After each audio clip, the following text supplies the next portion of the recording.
Zontaar here. How's it going? Bunch of us are just building a Ultra Mini Deltic powered lawnmower to compete in the horsepower races lawnmowers are having these days. We're thinking this bad boy is going to make about 30 horsepower. So to handle that much power, we've had to put some automotive type gears on it. Since it's got so much power, we're also going to make it drivable. So there's our steering wheel. Driver's getting her all hooked up there. Need throttle linkage and all that fun stuff. Got quite the crew working on her here. Daredevil's up top there.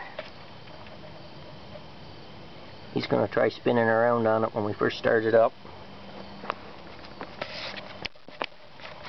So we're thinking it's going to work out pretty good. The world's first Deltic powered lawnmower.